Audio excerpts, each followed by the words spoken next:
Hello, everyone, and welcome to the Uncuckables for another Thursday. It is just about 8:40 p.m. Melbourne time, and David and James have asked me to Tim to confess that I was the reason we were late tonight because I had to uh, uh, fix my mullet. I've got to do a lot more personal grooming now with my quarantine hair getting quite long.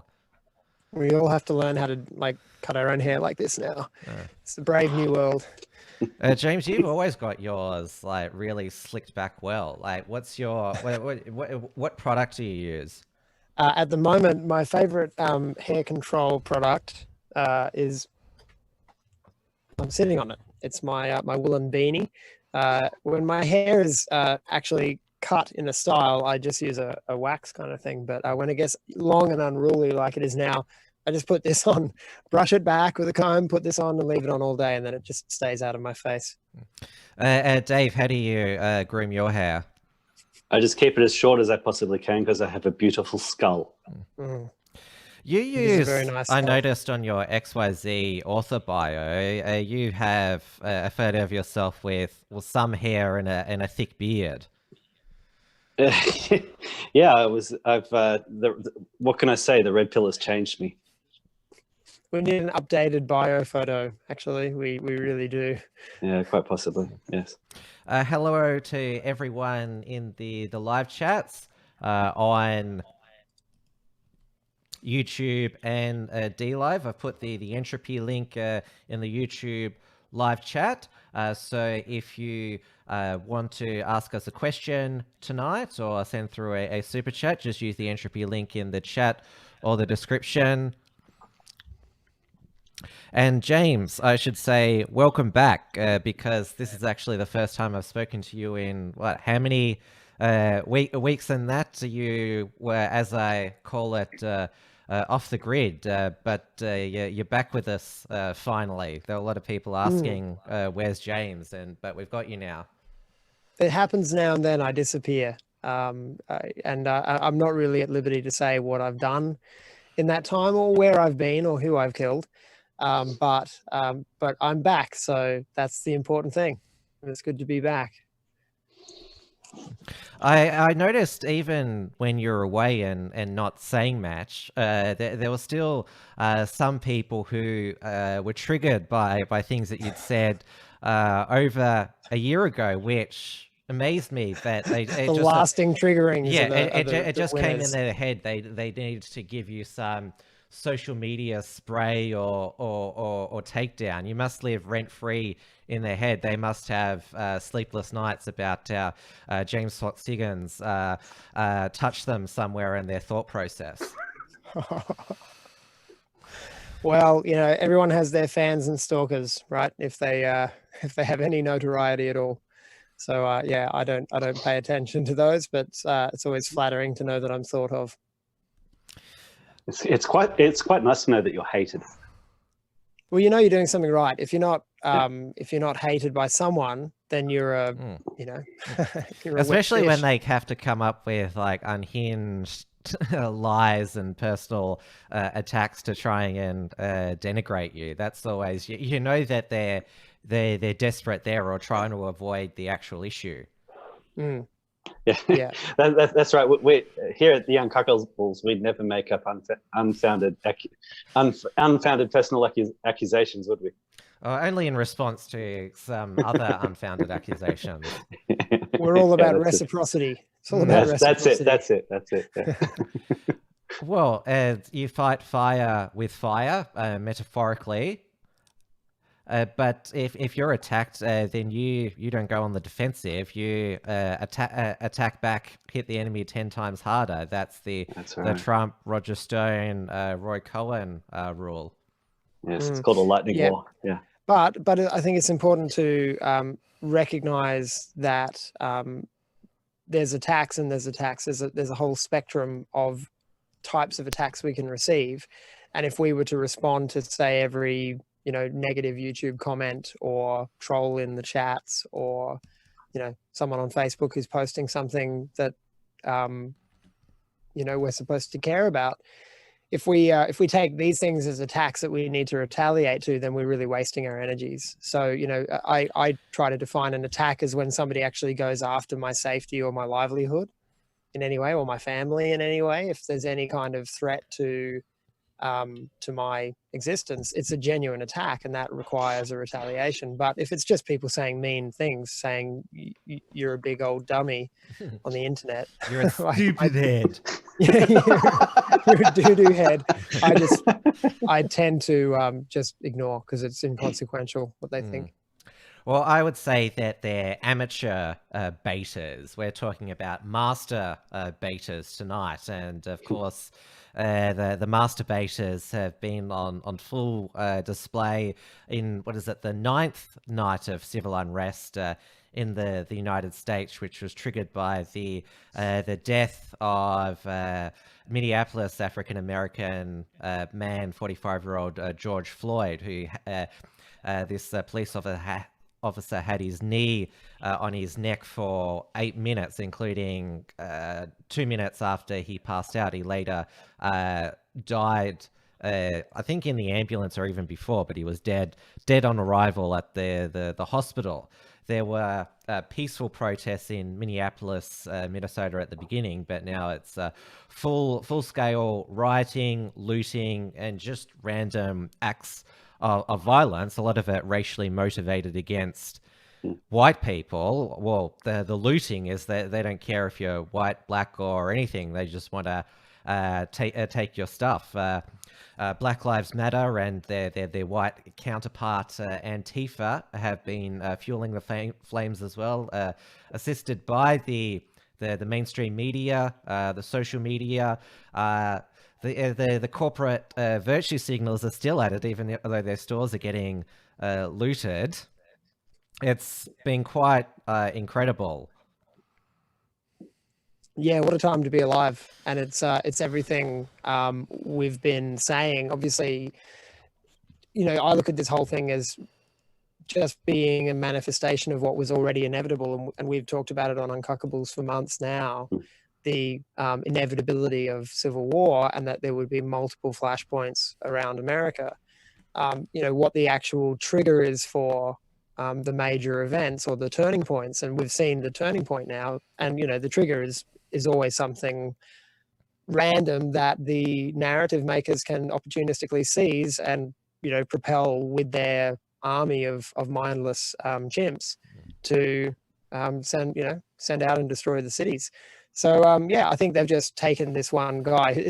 You look at the details of the situation of this man, George Floyd, who he was, the situation of the arrest, the way in which he was handled, and the way in which he died, and the results of the autopsy. And it's not the easiest police brutality case ever. There's nuance to this one. It's going to have to be examined closely to find out what's going on. It's not like video footage of a guy just being completely bashed to death by 3 cops. That would have sealed the deal. So, but what we're seeing as a result of these riots is that it doesn't matter what the facts are or the nuance of the details. There's the trigger they needed. There's the catalyst. Let's go. It's boogaloo time from the left. Yes. Well, there's a reason why we call the lefties and even a lot of normie conservatives NPCs. It's because they're programmed, they're conditioned to react in a certain way to certain stimuli. And so they've been conditioned over the last decade or so to react to these kinds of incidences with violence. That they've been conditioned to believe that white police officers are victimizing black people, when really that's an inversion of the truth. Like when you look at the stats, it's mostly black on black violence and black on white violence. Now, guys like Charlie Kirk are finally coming out and pleading with everyone to be reasonable by quoting all of these black crime statistics, which are really important statistics to know, to understand. I don't think rioters really and looters are reading their tweets. But yeah, exactly. That's the thing. Yeah, that's the point. Because they've been programmed. Free sneakers don't care about your facts, Charlie. Same with Ben Shapiro as well. Yeah. Your one perfect tweet's not going to stop me from getting that new plasma screen out of the back of that train, buddy. Oh, but they destroyed those lefties with their facts. It didn't stop the ascension of the far left Marxists and all the burning and looting, but it sure was a massive fact. But we whack. know they're wrong now. We know they're wrong in what they're doing, so we're exonerated. We can die, and have our corpses raped, knowing that we were right. But it's nuts. It's totally out of control over there, which is, as we said, this was going to happen one way or another. So they got the catalyst that they needed. Well, that's the other thing. Multiculturalism and mass immigration are supposed to cause this.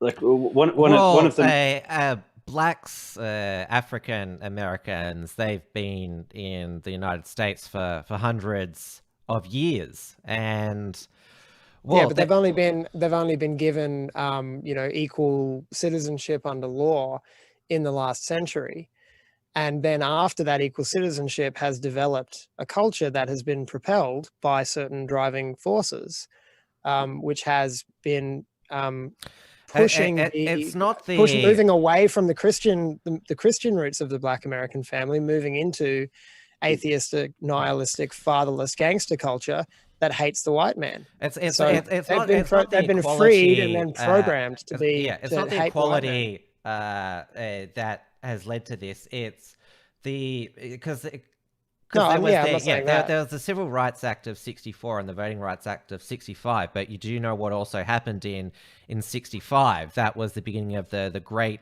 society welfare programs under Democrat President Lyndon Baines Johnson, easily the worst president of the United States. He also got the United States involved in the Vietnam War, which was they had no business in, but also completely humiliated the United States.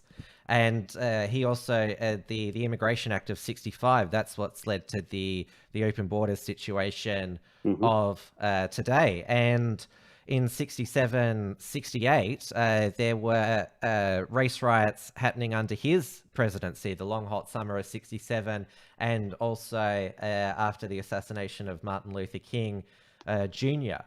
So there's not a causation with those events, but it's a fact. And also, I know people hate when I say Democrats are the real racists, but they were the party of slavery and segregation. So even though they said, "Oh, we're now for equality," now they've continued to screw over African Americans and their welfare. They've just changed their wording.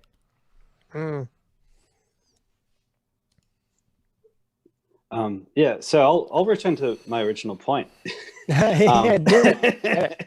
Okay, so my original point about multiculturalism and a multi-ethnic society, that they're supposed to cause unrest. What's interesting about what's happened since World War II is that we've been told that we need to have mass immigration and we need to have less nationalism, because nationalism and the desire to have like a homeland for your people is what caused World War II. That's what we're told. But when you look at the actual sparks for, say, like the start of World War II, well, even the start of World War One, that was the death of one person that triggered it. Yes, it was the death of one person who was the head of a multi-ethnic empire, and it was an empire which was unstable because it was multi-ethnic. When you look at World War II, you had the people in one country being victimized. You had people. You had Germany and Poland. You had Germans being beaten up and victimized by the Polish, and you had demands that like they not be murdered en masse. So what you had was a multi-ethnic country, which was an artificial country, because Poland, like after World War One, it was shifted several hundred miles to the west, and so you had Poland being in what used to be Germany, and so then you had Poles and Germans fighting each other, and you had people being slaughtered. So what you had was a multi-ethnic country where there was conflict. It was an artificial multi-ethnic country. It was basically a recipe for disaster. And that's the ethnic difference between Germans and Poles. You know, like not that great. They're cousins, you Yes, know, and yes. they're still not closely enough linked in their sense of identity and group belonging that they can live together peaceably in that time. Obviously, Yes. these things change in different periods of time. There's no permanent enmity between any race, but yeah, like the difference now between the African Americans and the Americans, the white Americans, is far greater. And the conflict is is happening. It's right there. It is artificial to a degree, because it's been so flamed by the media and by the 50 years of cultivating animosity towards the white man. They're regurgitating this anti-white script. This is all communist propaganda that's been fed to them. They've basically recreated the kinds of ethnic tensions that sparked 2 world wars. They've said, look, the way to stop another world war is to basically recreate the kinds of situations the entire West over. That's what we're actually seeing. And then, as you say, yes, they've inflamed it through the media, through cultural Marxist education. Like the entire system is designed to basically pit everybody against each other. They've basically found a way to import people into the West and then just go fight. Yep. And then the opportunity for a new empire to rise is right there as one falls, you know. And China is sitting back and watching this and going, "We're ready. Go on, guys. You just tear yourselves apart over there. We've recovered from COVID. We have got our industries back together. We are servicing the world. We are open for business. Our Navy is moving into the South China Sea. We're ready to go." So the Chinese empire will rise as the American one tears itself to shreds. And they've got incredible propaganda coming out of the West at the moment about why democracy is not a good system. Because, hey, look, they have elections in all those countries. Look at all the rioting, looting, and destruction there. So they're able to sell to the Chinese people that, yes, you are better under our one-party system. Well, it's actually a pretty decent case to be made with this example. You know, you can say democracy has basically always led to what we're seeing in America now, and in every experiment, it's always led to this kind of collapse of the polity, and you know, it's not happening in China. So there is a case to be made for one-party totalitarian systems being able to maintain order. Through the spread of a virus. It's not happening in China anymore. Well, that's right. They've got their own problems, but they're not the exact same ones. Well, they're able to respond very quickly to it, and if there's unrest, they tend to clamp down very hard. They don't pussyfoot around. Well, that's part of their strategy, isn't it? We are going to air on June the 4th, which is the 31st anniversary of the Tiananmen Square massacre, which it was a pivotal moment in China's liberalization. Do they want to fully economically liberalize and democratize, or do they still want to maintain the mixed market economy under a one-party system? And on June the 4th, that's where the takes went into Tiananmen Square, and the rest is history, or in China's case, it's not history. The rest is redacted. Well, are our search engines really that different over in the West now? I mean, heaps of our true history is covered up by our search engines. I mean, we've got our own great firewall. We should all be very humble. And if we weren't already, we should be becoming increasingly humble about what we think we know about history and the world. Because it's just amazing how much stuff is emerging that seemed like it couldn't have been true, you know. And then it just like this year has been an unbelievable roller coaster of things we wouldn't have believed if we'd told ourselves 2 years ago this was going to happen. So in this way, at least, we've predicted a lot of it, but some of the particular, the particular nature of the chaos in the world at the moment has been a surprise to just about everyone. On that note, actually, so what I've been saying to a few people, when it seemed like the coronavirus thing was clearing up and people were saying, oh, we're going to go back to normal, I was feeling a little bit anxious. I was like, come on, this is impossible. Like, you can't tell me that you can shut down the world economy for something that, we thought millions and millions were going to die very, very quickly. And like, it's maybe 500,000 now. People are talking about things going back to normal. I'm like, and we've got an impending debt supernova coming. You can't be serious. And so in some ways, just to see what the next move is, like, I'm not going to say I know who's behind everything that's going on, but it seems like the next globalist move that's happened here. Well, have you seen the memes? Wait. Yeah, I'm like, okay, so this was the next step. This was the next step in the plan, basically. So it's almost a relief to know, okay, so we've sprung the trap. This is what's going on now. Well, it almost feels like, the coronavirus, the pandemic was moving to this place of global vaccination, of basically getting people to voluntarily worldwide submit to this future vaccination. That seemed to be where the narrative and all the propaganda and the messaging was pushing us. But everyone is so damn suspicious now of the media, of the authorities, of people like Bill Gates. Nobody trusts Bill Gates at all. And so there's a possibility that he was that they basically hit the plan B button. They just said, oh, look, this pandemic didn't kind of go as well as we hoped. Let's trigger the civil war in America because that will cascade then. Yeah, that's what the memes have been saying. That's one tinfoil hat theory, like. And the murder hornets failed. They haven't caused a plague. I did see because the mainstream media, of course, they're desperate to survive, and so they're constantly putting out fear articles. There was one 7 News about a new chicken flu, which could apparently wipe out millions. I just pictured a chicken the size of Godzilla then. Storming through Tokyo. This terrible beast will devour us all. We'll pick us all. Yeah. A pox on Tokyo. And now please join us on Entropy.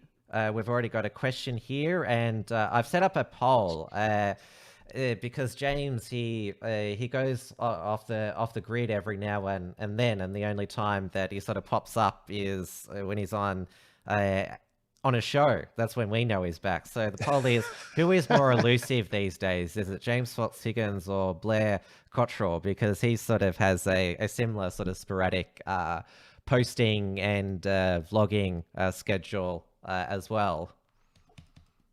You just got to get off the internet sometimes, guys. Like, I remember life before the internet was central too. Well, you've got your family and your music 80 work acres and of rainforest. your album, and Blair's got his day job as well. And yeah, it can consume you and like really either get you really depressed or really angry. Like, I've known how the world is, but the past week, it's like every distortion and manipulation and fake news. I'm just like, you cannot be serious. You cannot seriously spin it that way. I mean, it is totally perverse. Yes, I actually think it's designed to make you crazy. I've talked about Greta Thunberg in that regard. Like, I don't think they seriously mean her to be some kind of spokesman.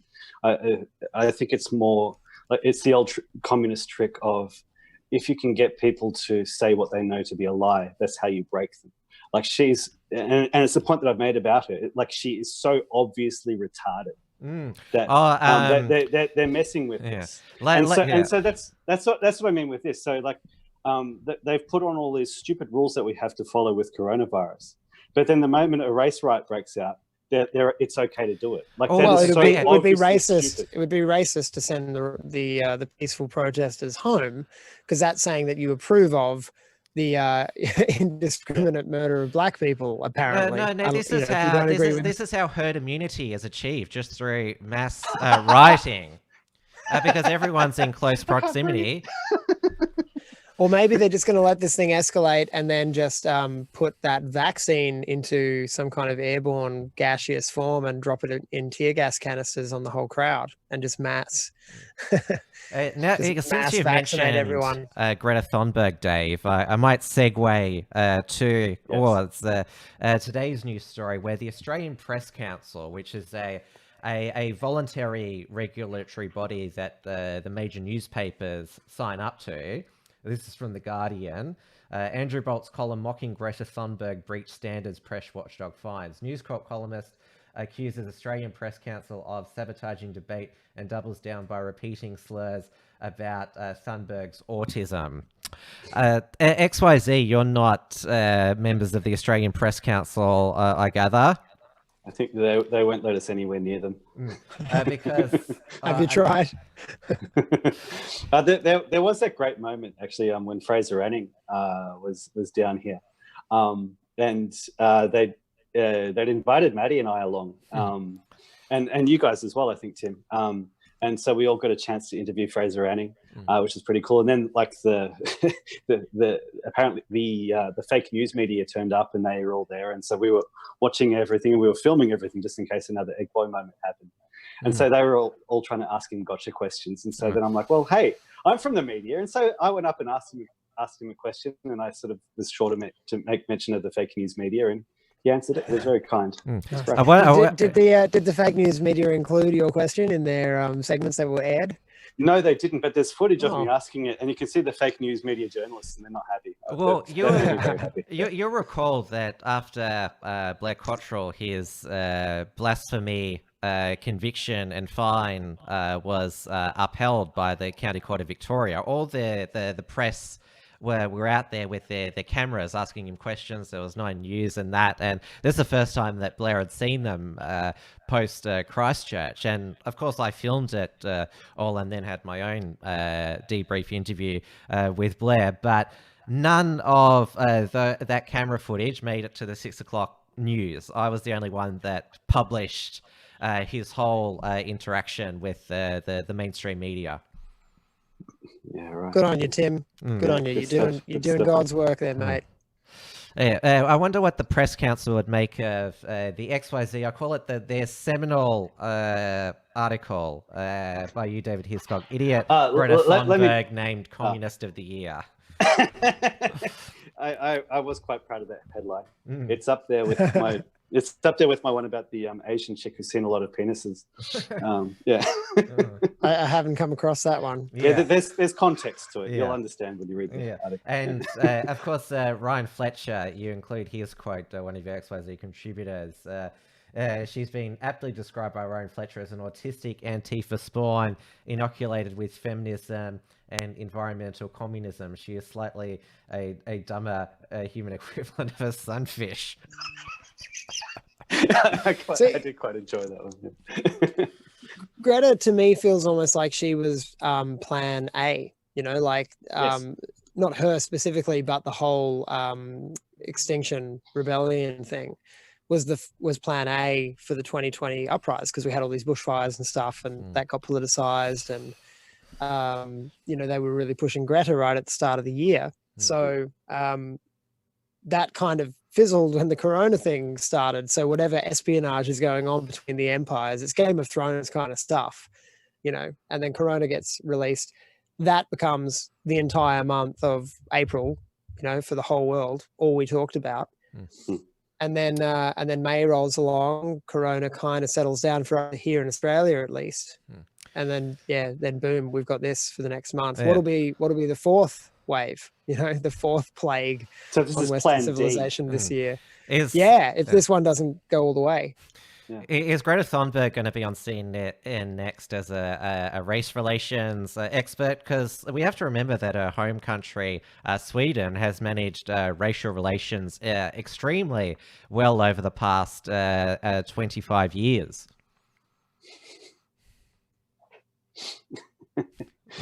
I mean, she was already a I'm gonna have to look virology into that. expert.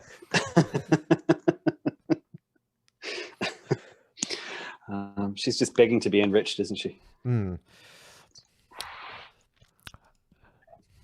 I'll ask the question on entropy, which I alluded to before from James Boom. Do you think this communist insurgency, which it is, both Black Lives Matter and Antifa are communist groups, in the US will increase the membership of white nationalist groups? That's quite a specific type of nationalism, but I definitely, well, people will want to defend their country, which is the definition of nationalism. It's happening so quickly. Like in America, where obviously this is really going on, it's going to be much slower in Australia. But over there, new groups are spontaneously forming just out of local communities, the natural organic way that they do when a community is under threat. You know, these men of certain cities or suburbs are banding together and forming militia, as is their God-given and constitutionally protected right. So what I think this kind of gradual escalation of violence and chaos in our cities in the West, and they are going to try and make it happen here in Australia as hard as they can. You can see the media are already agitating for it here. They're going to try to get this, get the riots and the violence kicking off here if they can. And so, yeah, we do need to know our neighbours. This is the thing I can't emphasize enough. I've been saying it for months now to people and on my show, and it's more important now than ever, is know who your neighbours are, know who lives over the fence in every direction, get to know them, buy them a 6-pack, you know, ask them for a cup of sugar, do whatever you've got to do to make a connection, and find out if they're the kind of people that you can form any kind of bond with so that they've got your back and you've got theirs and you watch each other's yards. If you've got at least that, then you've got a local militia. And that's the beginning of a right-wing group, because in my perception, the right wing are just normal, truth-speaking people, and the left wing are deranged, satanic, demon-possessed psychopaths. So, yeah, just normal people are right wing, and they want to protect their families. And if you recall, during the coronavirus lockdown, you just mentioned, James, get to know your neighbours. The idea then was to get people to turn on their neighbours, which with the snitch lines, which, well, in Dave and mine's home state of Victoria, they went into meltdown. They had to get the military in to take all the calls. I think a lot of them are coming from sort of the same location, but Victoria.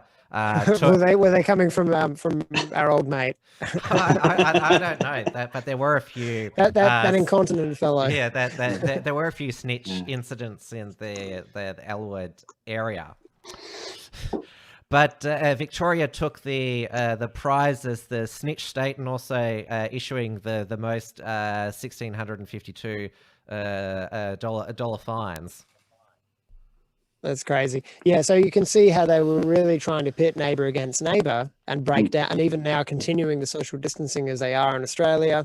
There's this weird kind of fog I find every time I go out around people. Like, we don't know how we're supposed to interact with each other anymore.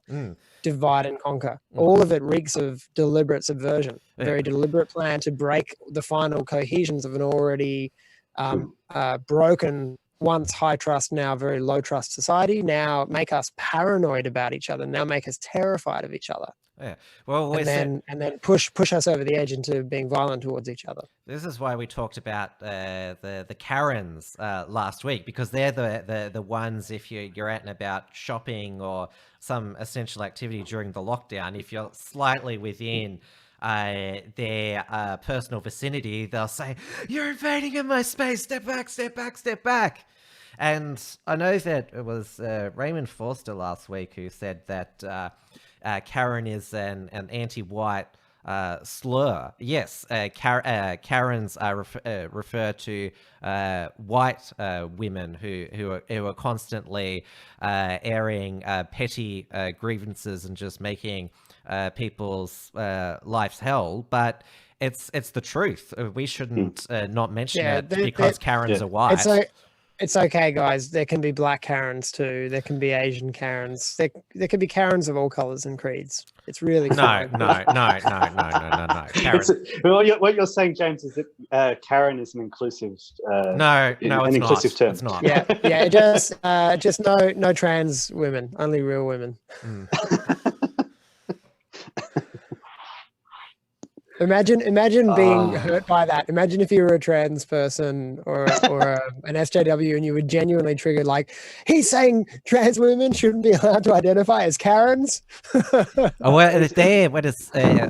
think we refer to them as ma'ams because of GameStop ma'am. It is ma'ams. That's right. It's ma'ams. Yeah. My head is just exploding over whether to argue that Karen is a white thing because, and it's an indication that white women are completely out of control, or whether to go the inclusive route.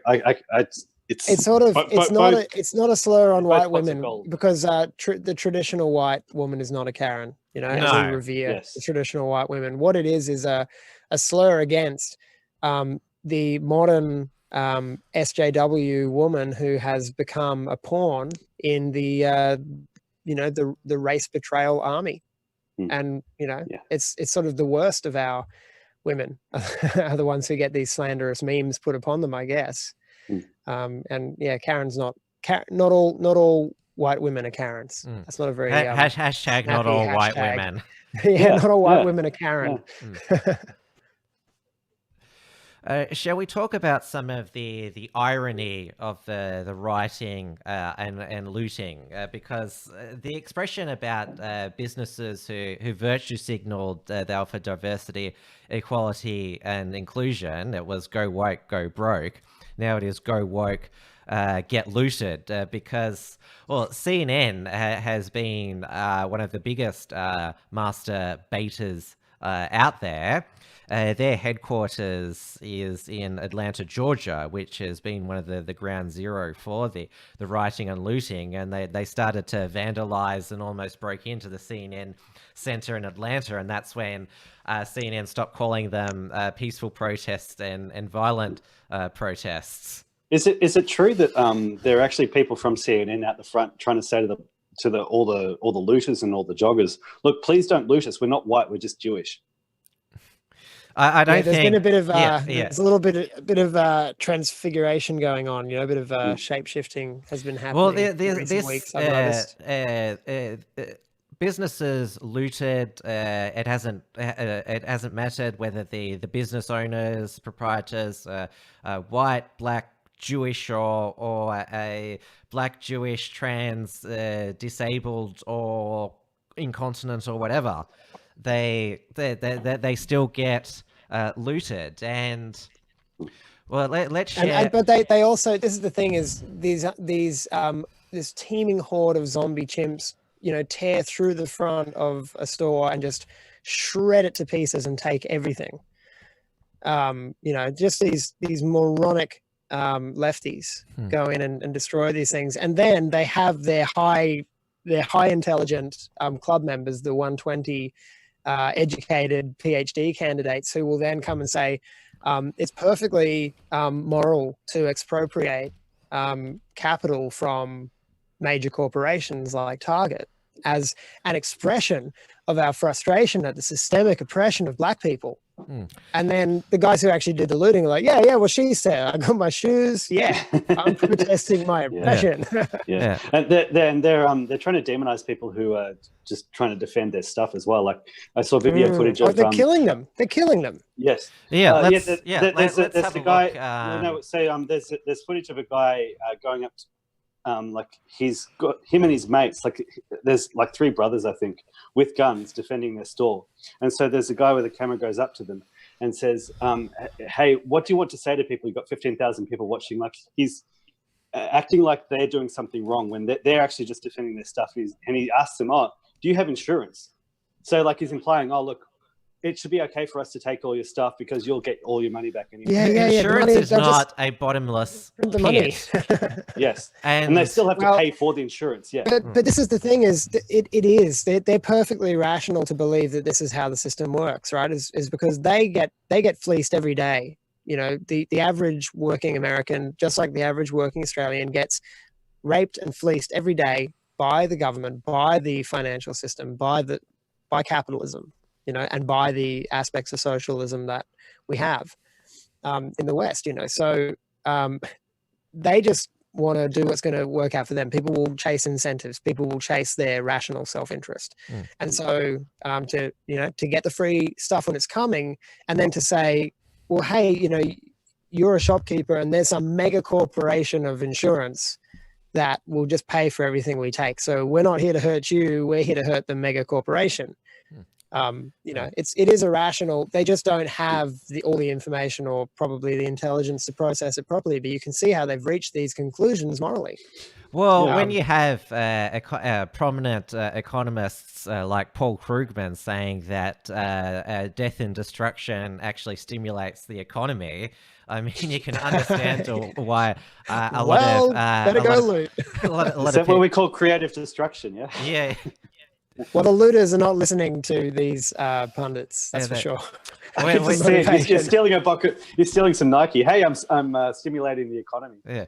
Well, Nike. They had Colin Kaepernick, who's the NFL player who started the Take the Knee protest, and he was in their ad saying, "Believe in something, if it means sacrificing everything." And the Nike stores are being looted, and so it's basically believe in something, even if it means your store. You got looted. It. Yeah, I saw the Microsoft store getting smashed in New York, I think, and I was just thinking, you know, Gates, you're a little bit slow with your population cull plans, mate. You should have started a year sooner. Doesn't it all have the Microsoft products like anti looting protection around it, just like antivirus? McAfee went AWOL and you know, couldn't produce any new protection systems. He's too busy being on the run in the jungle. Let's have a look at some of these apparently tweets here. What was the video I was watching where like they're saying like he actually promotes like having sex with whales? Like, John McAfee is kind of he's like the Chuck Norris of libertarianism, you know. It's like all these insane stories about his misadventures and the weird shit that he's said and done, all of which seem to be true. Let's have a look at this tweet by tweet. Chris Martin Palmer, he is apparently an NBA person, or I have no idea. He has a tweet: burn that shit down, burn it all down, and that's the police building on fire. And then another tweet: they just attacked our sister community down the street. It's a gated community, and they tried to climb the gates. They had to beat them back. They destroyed a Starbucks and now in front of my building. Get these animals the fuck out of my neighborhood. Go back to where you lived. Destroy the working class neighborhoods. I love the fact that they burnt down a Go Starbucks. destroy. What was that last one, Tim? Sorry? What was the very last sentence? Go back to where you live. No, you added something about go destroy the working class. Oh, no, that wasn't in. That was just my added. Yes, I see. Commentary. Yeah. He most will have said that.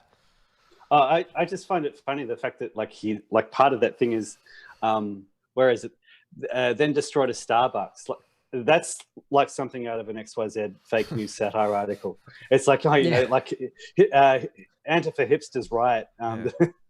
You know, they destroyed a flat shoe store and a Starbucks. You know, XYZ is the new Simpsons in predicting the future. Yeah, that's pretty much. People have highlighted that there was a Simpsons episode where their Springfield police station was on fire. It's basically the reason people say that the Simpsons predicted things is because the Simpsons has done everything, including every possible news scenario that could happen in the future and everything. It's hit that critical mass where it's just become an infinite show. The Simpsons is actually broken infinity. Everything has been done. Yeah. Let's also let's. Thanks to that, I no longer fear an asteroid coming to smash the Earth. Why did you write that? I know it's you know the episode where the asteroid comes along and all the pollution like just shrivels up the asteroid so that it's no bigger than the size of a chihuahua's head. That's the beauty of The Simpsons, is you can say any absurd thing, but just start it with, "Hey, you remember that episode of The Simpsons when?" Yeah. And everyone would just go, "Oh yeah. I remember that." It's So believable. you might say I'm looking a little bit more like Homer Simpson every day, actually. Oh. There have been some corporations in response to, well, as I said, go woke, get looted. Their strategy has just been go woker. And I'm not sure if you have ever bought the overpriced Ben and Jerry's ice cream. It's that small packet in the freezer section, which is like $13. So this is what they've put: Black lives. It's diabetes matter. in a tub. Yeah, they matter because they are children, brothers and sisters, mothers and fathers. They matter the injustices they face steal from all of us, white people and people of color alike. They're a very humanity. Systematic and institutional racism are the defining civil rights and social justice issue of our time. We've come to understand that to be silent about the violence and threats to their lives and well-being of black people is to be complicit in their violence and those threats. We ask you to join us in not being complicit. And the founders of Ben and Jerry, the reason why it's called Ben and Jerry is because it was founded by two white blokes who are now old white blokes. They're from Vermont, which is one of the whitest states in America. And despite the fact that they are one of the most successful recent startup food businesses, they support socialism and have donated to Bernie Sanders. And it seems like only rich people can afford to be communists, huh? Well, rich people can only afford their ice cream. How about dropping the price of Ben and Jerry's ice cream from $13 to, I don't know, $2? Yeah, let them eat ice cream, as the good lady said. Amazing. Yeah, I never thought ice cream was going to become a central symbol of the 2020 election cycle, but it may just at this point. Yeah. There's There's a few jokes about when Ben and Jerry were making those ice cream flavors. What else were they up to? Yeah, they look like suspicious characters to me. The thing that boils my blood are the outright lies in their statement. You know, the systemic violence against black people by American police is not the civil rights issue of our time. It's the 100,000 or so, for black people, the civil rights issue they should be talking about is the 100,000 or so black babies who are murdered every year by Planned Parenthood, by the abortion industry. They should be talking about the destruction of the black family, the degeneration of black culture. These things are far more important and are far more, I think, effectual to every black person in America than Tucker Carlson just did a segment on the actual stats of white police on black criminal violence in America. Last year, there were 10 black people shot and killed by white police officers, and 5 of those situations seemed like they were perfectly justifiable self-defense situations for the police officer, like open and shut kind of stuff. And 4 of them would be questionable and need to be looked at and may have been a murder case. But that's like 4 or 5 people in a year. That's not 100,000 babies. There's a big difference here. So just on statistical basis, which we know the enemy doesn't care about, and we know that the pawns and the foot soldiers of the enemy don't understand and have no interest in statistical truths, but we can understand. And we can use this knowledge to see through the lies. So when Ben and Jerry's put out a statement saying that we're so virtuous because we're getting behind the civil rights issue of our time, all of it's a distraction from the cult of Satan that the West has become, that the American empire has become, which is just it's a church of Moloch sacrificing hundreds of thousands of babies to Satan. It's ironic, isn't it, that if they thought about it, they'd be like, well, hey, if we actually stop having abortions, we could actually make a difference demographically the way that the Hispanic people are in America, and we could actually become a real demographic force, and then we could actually take over the country. Instead, they keep killing their unborn. But that requires community and cohesion and trust, and what is, that's not there anymore for the Black community than it is for us as white people. This is the thing, is all of these bonds of trust in Western civilization have been eroded to the point where we find it very difficult to know how to relate to each other and what to do in these chaotic situations. But it's in this chaos that the instinct for survival emerges, and people begin to act out of rational self-interest. And we're going to see very different behavior from all the different groups in their response to the violence as it spreads. But can I raise you a further woke than Ben and Jerry, because this one it's basically. I'm sure you've got like an unending stream here, Tim. Yeah. You infinite wokeness stream. You are all familiar with Chick-fil-A. That is the chicken sandwich restaurant chain in the United States, where the founders and the CEO Dan Cathy are devout Christians. They didn't open. They don't open their stores on the Sabbath Sunday. Closed on Sunday. And Chick-fil-A. The LGBT lobby have tried for a decade to get people to boycott it because it's donated to traditional marriage causes, and even tried to get planning approvals revoked. Last year, Chick-fil-A said that they were no longer going to donate to charities which held Christian, therefore traditional marriage views, because they wanted to go global, because they've opened up in the UK and Canada. They took the ticket. Wow. I like it how they say another one bites the dust. I like the juxtaposition there too, Tim. Like they want to go global, and they want to go to Canada and to Great Britain. Like two formerly Christian white countries. Yeah. But hey, mate, we all know now you can't go globo without going homo. So this was their CEO, Dan Cathy's statement. Words are not enough. They sometimes aren't the right words, but we want to say something. Racism should have no place in society. Not now, not ever. It cannot be tolerated. Our hearts are breaking for our Black team members, operators and staff, and all those in Black communities who are suffering and who have suffered for too long because of racism. At Chick-fil-A, we know we have a role in moving all of us forward, aka progressive. We will listen. We will be intentional. We will share. We will act to build bridges, to spread care and hope in our world today and always. What did they mean? Sorry, you go. Yeah. Did you notice what was missing from that statement there? That they'll fillet any Black person who enters the store? No, that there was not one reference to Dan Cathy's Christian beliefs.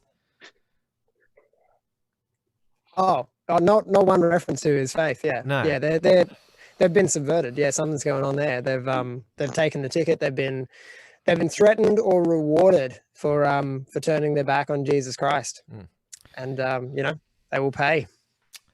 What does we will be intentional even mean? Yeah. Like they've got all the buzzwords there. It's almost like, I wonder if there's some kind of, maybe somebody needs to build a website where you can, for your business or your club, you can generate a letter of fealty to the cause and just enter your key information, and it'll just generate a form like that, because it has all those buzzwords. Intentional. We're going to listen. It's all about listening. They just want us to listen. That's the problem. We haven't been listening to the left. Like really listening. Finally we listened. Yeah, we've been hearing, but we haven't been listening, or we've been listening, but we didn't hear. Or I listened to them all bloody day. Yeah, that's it. I'm always. We've intrigued. done this. It's just I'm always intrigued when I hear a term twisted in a way I haven't heard before. I'm interested if I'll see that again. That's all I'll say with that. Just making a mental note. And now let's go for the pinnacle now in corporate virtue signaling by one of the most unethical Tim, corporations Tim, on the you say face of this the is the earth. pinnacle. You say this is the pinnacle, and then we'll react to that. Do you have like another bigger one after that? Like I want you to have another bigger one after that. Well, maybe someone in the chat can. But Is that the uber mega ultra far pinnacle? Yeah, that's it. That's it. Yeah, maybe that's NAMBLA, the North American Man Boy Love Association, pledging their support for racial equality.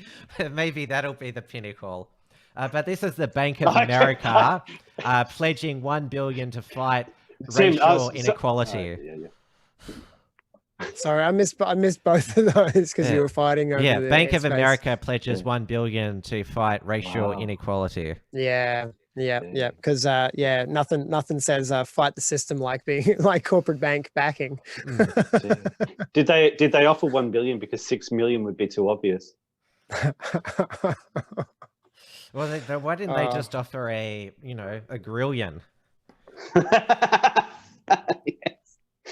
So I sort of feel like the direction that this whole thing is heading in is just going to be more and more dangerous for us to just do the things that we currently take for granted, like these conversations. Yeah, I feel like I'm the John McEnroe of the alt media now. It's now you can't be serious. You cannot be serious. And I'm just gonna bash this iPad like on the desk. Go on. No, we'll I don't. Bash the iPad and they're turning the frogs gay. iPads are a bit more expensive than John McEnroe's tennis rackets. Yeah. And so, that's a good segue into something, we talked about Alex Jones briefly before in humor, but that the whole InfoWars idea is so spot on. And I marvel more and more as time goes on at how much Alex Jones nailed it early in the picture. But this whole eruption that we're seeing in America and around the world with the corona stuff, all of this, it just seems to be the result of a collection of narratives that are battling for supremacy. They're battling for dominance in the future of the human species. And so we've got all of these stories that are being told and pushed and pushed and pushed from different forces, different propaganda outlets. And we're in the midst of we're now seeing the physical and very violent manifestations of those narratives, the clash of narratives. And so we have to learn from the left and how successful they've been in being able to mobilize in this way. They're going to, obviously, we need to learn from their weaknesses too. The stupidity of their foot soldiers is probably the biggest weekness. Yeah, but, Antifa owns the city of Portland, and Antifa is burning it to the ground. I mean, not a lot of foresight in that one. Yeah, and they don't, like, we've seen the Antifa in Portland. Yeah, they can they can flaunt a weapon, but could they actually do hard labor for 8 hours to rebuild a building that they burnt down? 8 hours. That's pretty it's pretty lax. And talking about holding a weapon as well, this is some other footage that I saw. There's a great footage of like an Antifa guy actually carrying like it looked like a pretty powerful semi-automatic weapon. And there was a Secret Service guy who was also carrying a semi-automatic weapon. He just goes up to the Antifa guy, literally just grabs the automatic machine gun out of his hands. And one moment the Antifa guy is like this, like trying to act all tough. Then he realizes that he's just had a machine gun grabbed out of his hand, and so the guy opposing him now has 2 machine guns. And all of a sudden he's like, too slow. Yeah, it's amazing. Doofus. I saw that clip. I didn't think when I saw it, I'll have to look again, but I didn't think it was a Secret Service agent. I thought it was actually just an armed patriot. American patriot. I didn't think it was a soldier, but that might have just been context from the caption on the tweet that somebody else wrote that has influenced my view of it. So I could be wrong. It could be a patriot who's military trained. Like it seems to Yeah, be like the either sort of way, thing. he Knew what he was. was doing. Yeah. What I loved about that, and I shared it for this reason, was just seeing the confidence with which he moved into danger. You know, Yes. the to see the disparity between the Antifa guy who's picked up this gun and he's afraid. He knows its power, and he knows he has not trained to control Well, the power of they this are weapon. cowards. They only strike. I'm just when talking about this. I'm just talking about this guy. Yeah, they only aim to strike when they think that nobody is going to fight back. We all remember the Battle of Berkeley, as it was called at the beginning of 2017, and was that Nathan Dominga just punched out that Antifa Moldylocks, who went there claiming she was going to get 100 Nazi scalps, and Nathan Domingo just sucker punches her. Did she get one? She's on the. I think her face was scalped from that punch. Yeah, she got scalped. Yeah, it backfired. Yep. But remember in Dallas when the Antifa savages, they beat that business owner senseless. He passed away this morning. That's him lying bloodied on the ground. The sword guy? Sorry? The sword guy? I don't know if he had a sword. Machete, I think it ended up coming out as being a machete. But also a retired police captain was fatally shot during. He was the sword guy during looting in St. Louis. Was passionate about helping young people and forgive those behind the violence. And for those who can see this, he is clearly African American, which just shows that unless you're a communist extremist, then you're the enemy. This is what I was talking about before then with regards to the NPC program. They're programmed to respond to images of policemen appearing to brutalize Africans. They're programmed to ignore that sort of stuff. They're programmed to go, it does not compute, and to filter it out. The death toll from the nationwide rioting currently stands at 16. And wow. A lot of people are comparing this to the LA riots of 1992 when those LAPD officers were acquitted of beating Rodney King, who didn't die at the time. He died 20 years later because he'd had a troubled life. But 63 people died in those LA riots over a trial over somebody who didn't die. And how long were the riots going for? Do you have nearly a week. Nearly a week, yeah. So these are light as far as the death rate goes. Oh, it'll get up there. Like they haven't. Yeah, this is not going to be a week-long thing. You know, this is, in my view, this is a continuation of those same riots from 1992. This is the same battle. This is the same culture war, and it's now escalated over 30 years. To the point where, this is not going to blow over in a week. And even if it does, it will stoke back up again pretty quickly after that. Yeah. What's the theory, actually, that it'll last about as long as Extinction Rebellion did and as long as the coronavirus did? I'm wondering what Plan E is. A month. Yeah. Yeah. 2 months. Yeah. Well, it seems if we run with our tinfoil hats on here, with our theory that we're playing with, running with then then there's been a month, basically assigned to each of these apocalypse plans, and so basically we're when did the riots kick off? How long ago is that? It's all kind of George Floyd he died on Monday, May the 25th. There's now been 2 autopsies, and there was another twist today, which it turns out that he had coronavirus when he died. But I don't think that this death they're going to attribute to the coronavirus. That's sort of a quite an interesting twist. Because you'll all recall that 30-year-old miner who died in Queensland. They attributed it to coronavirus, but then they did further tests and autopsy, and he didn't have coronavirus. And so our national coronavirus death toll has gone from 103 down to 102.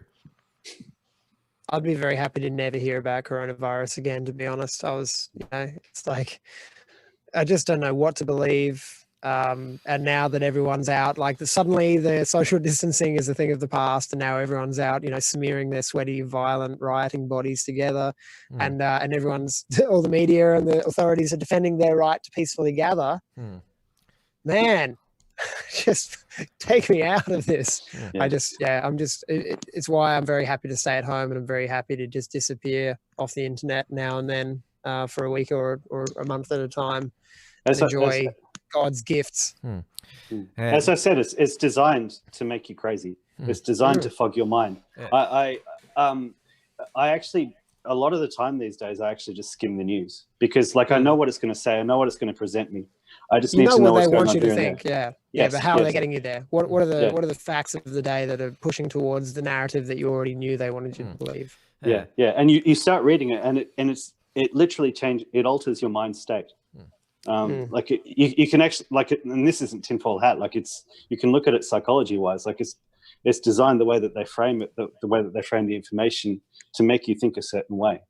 So yeah, if you know what to look for, you know what to read, know how to read between the lines. You just get a snippet, and then you just sort of it's like you just put a dip in there, and then you just get away as soon as you can.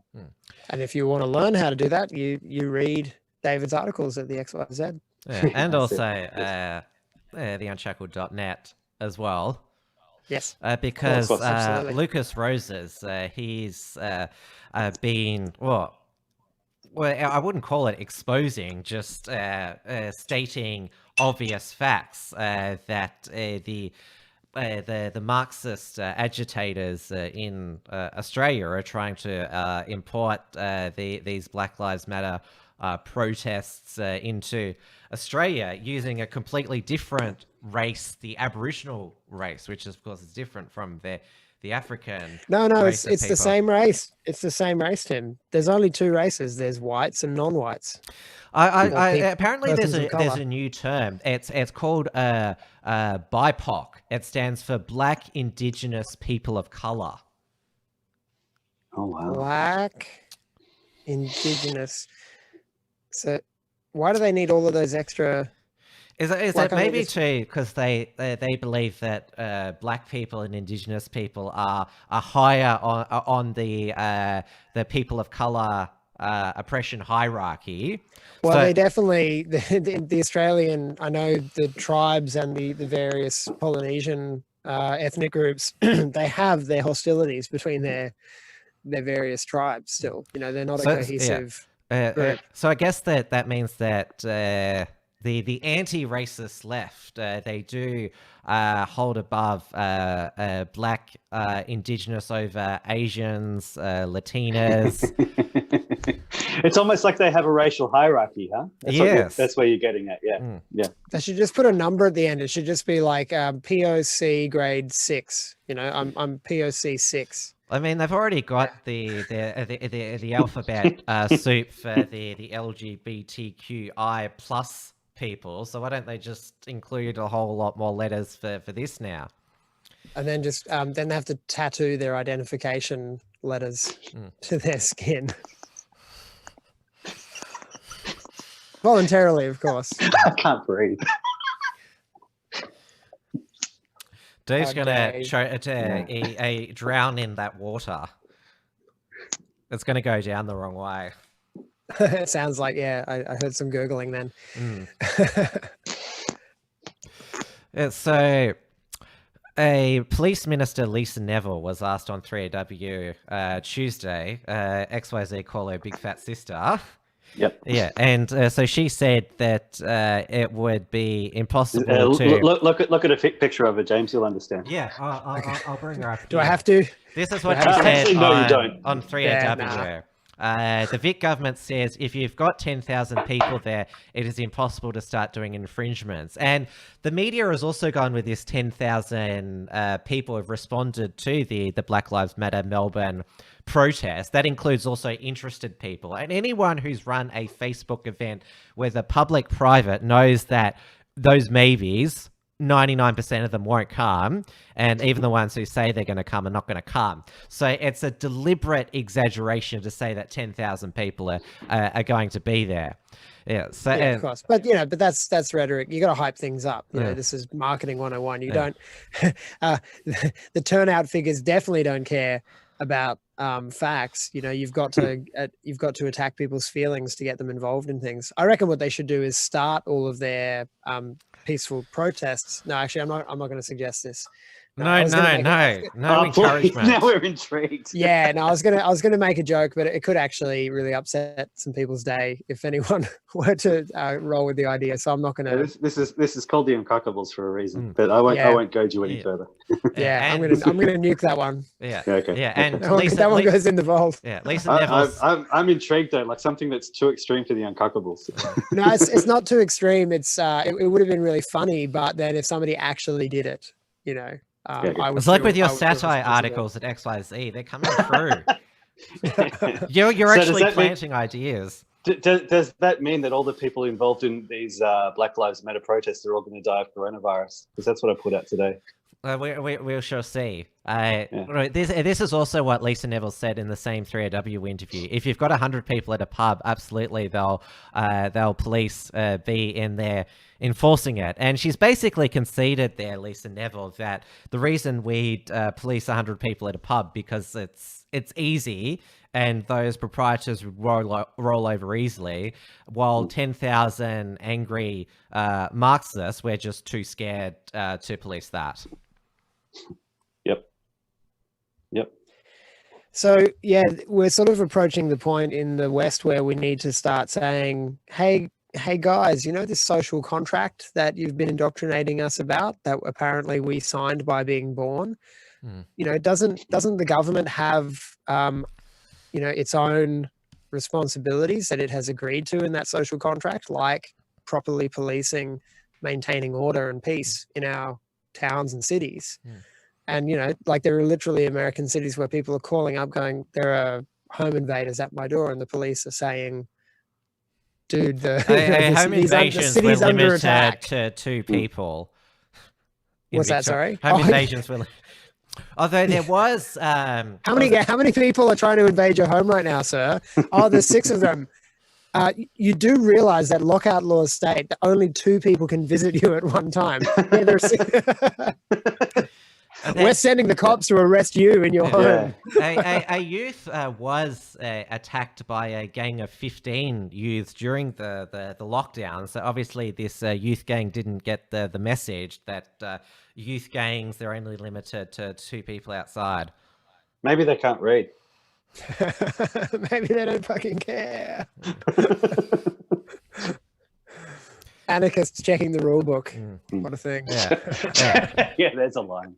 Yeah. Now, since there was rightful outrage at Lisa Neville's blatant double standards in that interview, Daniel Andrews, who he championed that he'd had the harshest lockdown provisions in Australia, and we already went through that they won the prize for snitches and fines. Their fines were the highest as well, 1,652. But now it's more than you get for JobKeeper. Daniel Andrews is now pleading with the Black Lives Matter protesters to not go. Worried about coronavirus, Daniel Andrews urges Victorians to avoid Black Lives Matter rally. Victorian Premier Daniel Andrews says, even if people won't be fined for attending a protest in solidarity with Black Lives, they shouldn't go. So I'll just go down to his quote. Premier Daniel Andrews said that didn't mean Victoria Police don't think it's feasible to arrest or fine people for breaking COVID-19 rules at the Melbourne event, which more than 17,000 people have said online they will attend. Yeah. Better arrest them all. Yeah. Premier Dan Landry said that didn't mean the restrictions shouldn't be followed, saying they're there to keep people safe. I'm not going to the protest. I would suggest that other people, they shouldn't go to the protest either. Yeah. I understand the depth of feeling that's on what this it is. issue, but That's I what might it is. make the point this way. Enough people have been hurt. Let's not do anything on the weekend compromises safety. let's not do anything that potentially spreads the virus. Health Minister He's scared of his own army. is also urging people not to attend the protest. She noted the vulnerability of Aboriginal people, particularly those aged older than 50. She said, Black lives do matter. We know that Aboriginal people are more susceptible of becoming severely ill. That sounds like a racist statement from her. If they contract coronavirus. And I urge them to heed the advice of the Chief Health Officer and to follow all of our health advice, and that is to stay home. Event organisers, Warriors of the Aboriginal Resistance, have shared a list of COVID-19 precautions that must be followed, including wearing masks. So that's convenient that they get to wear masks now. Bringing hand sanitizer. This timeline, you couldn't it's like a really well-written espionage novel, like the way all of these things tie together. It's crazy. Yeah, bring hand sanitizer. If you would say in Super Soaker Pistols. If you were doused in hand sanitizer, that would sting, I would imagine, and maintain social distancing. We will protest because we believe that standing up for Black people's right to life is essential, they posted on Thursday. Why are they protesting? Well, because it's funny how they don't like us being America's lapdog in foreign policy, but they want to import this American concept to Australia. It's weird. Well, it's revolution. It's just the idiot soldiers who are the loudest people who get the cameras pointed at them, and they go and make ass hats of themselves in these protests and riots. They're just repeating the stuff that's been handed to them. But this is a program of revolutions playing out, like it has so many times before in various empires. They've stated, we will protest because we believe that standing up for Black people's rights to life is an essential service. We are working closely with health authorities to make sure the march will be as safe as possibly be. And let me just finish off with Dan Andrews' Twitter. It's time to talk less and listen more. These words are from Ority Geraldine Atkinson, a proud Badarang Wiradjuri woman, and Marcus Stewart, a Turarang traditional owner. Together they share First People Vic, Black Lives Matter, and Black Voices must be heard. So he's basically pleading, Daniel Andrews, that I'm on your side, like those people who are getting looted by the rioters. Just like that guy, that business owner saying I'm on your side. Dan, that's not going to work. Well, he's saying, it seems to me there's a whiff of cowardice here. He seems to be providing himself the perfect excuse as a responsible, caring leader of a state to not show up for the protest. So you have my full support, but I'm too afraid to be there because I know it's probably going to get violent, and I'm a bit tubby and can't run very fast, so I'm going to get hurt. So I'll stay at home, but I need to virtue signal to make sure that doesn't cost me anything, not showing up. It's kind of his way of saying. It's kind of his way of saying, "Wink, wink. I'm not going to stop you." It's that too, which is just as bad. They're all traitors. They're all absolute traitors. All of the corporate heads and politicians who are supporting. And also riots. You go. I'm sorry. He's because these protests have stemmed from police incidents of police brutality against African American people, and the mayor of mayor of Minneapolis is a Democrat. So is the district attorney, the police sheriff, the attorney general of the state of Minnesota. The attorney general of Minnesota is a Democrat, as is the governor. Daniel Andrews is saying Black Lives Matter. He runs Victoria Police. Yeah, and he just recently got his man, the man that he wanted to replace Graham Ashton as police commissioner, Shane Patton, to be the new police commissioner. So he's basically got his man in the most senior job. It's totally illogical. But they're getting scared now because the people are starting to go crazy. and they're starting to read the assembly manuals for guillotines again, and that hasn't happened for a while. And so people like, people in positions of leadership and power who have been agitating for this and baiting for this to get their power and to get their little slice of virtue are starting to realize that, as we're seeing so many examples of, is when the mob goes into full chimp frenzy, which it always does when the tensions are high enough, and they have never been higher in my lifetime than they are now. When the mob goes full chimp, people, it doesn't matter what side you're on. And we saw this, as you mentioned before, Tim, with the examples of the attacks on people. It doesn't matter who you claim to be belonging to, which part of the, which movement or faction you belong to. The violence becomes very random, and the violence usually gets just targeted upward. They'll just look at somebody like Daniel Andrews and just say white privilege. They'll just say capitalist pigs. They'll just turn on him in a dime, and they'll eat him alive. And he knows it. They all know it. All the leaders know that they have to bail. When this is done, when all of our cities are burning, they will disappear. As many of them as can will disappear. Off the top of my head, I can't think of any member of Daniel Andrews' cabinet who's a person of color. Jenny Markovic, she is Greek. We've had this discussion before about whether Greeks are classified as brown. non-white. Pity like they're pretty tan. In the comments, he can pretty olive-skinned. He can post his perspective there, but. I just want to go back in time a bit. Well, in Victoria, back a week when Victoria Police shot a man dead on the Eastlink freeway. He was mentally ill and had a knife and was threatening police. That was reported on, but it was basically accepted that the officers had no other choice. But if we go back a few years to Minneapolis, Minnesota, that police department, Justine Rezetek, she was shot dead by Minneapolis police officer, Somali American. She had called them because she suspected that there was a intruder around. They came and he shot her dead because she moved. He was convicted of third-degree murder and second-degree manslaughter, serving 12.5 years in prison. And these two incidents would stem to you. I know that I've seen Rudy Giuliani ranting and raving on Fox News that this is the result of a poorly trained police department. The fact that these instances keep occurring in Minneapolis. And I mentioned Democrat stronghold, yet it's MAGA country's fault. Yeah, always MAGA country's fault.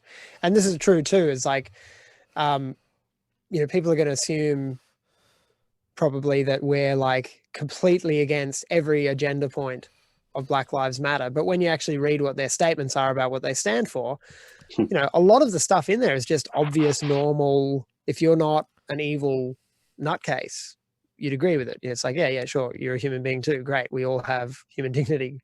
Fine. But yeah, the way they are morally lecturing everyone, including the police and the military, is what's astounding to me. And the way so many of the police and the military are literally kneeling before these little teenagers, these black teenagers out of university. Yeah. Acting as though they're the moral judge. They're the self-appointed moral judge of these men. Taking the knee, it's called, but it should be called just bending the knee. And that is something that spreading the cheeks. Yeah, I will never do. Frustrating. You will never do. We will never bend the knee to anyone. We could also call this show the unbend-kneeables. I bend the knee. I bend the knee to Jesus Christ only. And this is you're right, Dave. It's prostrating yourself. That is a sign of worship. That is what you do when you are worshiping before your God. And they are forcing, as they always have, they're forcing, Christians to prostrate themselves before idols and demons. And they will continue this. Absolutely. You can rest assured that's coming, more of that. It is going back to the NPC point right at the very start. Isn't it amazing? Like, because I've seen some pictures, but one bit of footage in particular where like some guy just comes up and startles some white chick who's just going for a run, and it's like it's an automatic thing. It's like there's a little switch in her brain where like he says, "Hey, you have to kneel to me," and like she just goes down. It's amazing. All I saw there, and you know, maybe I'm wrong. It could be either way for sure. My sense of her behavior was that she suspected that this guy was going to beat or rape her. And so when he gave her a request that she knew wouldn't hurt her, she was complying for her own safety. And she got out of there as quickly as soon as he was friendly again and like, thanks, ma'am, you can go along. She was out of there. So I think she was only complying as long as she needed to, out of fear.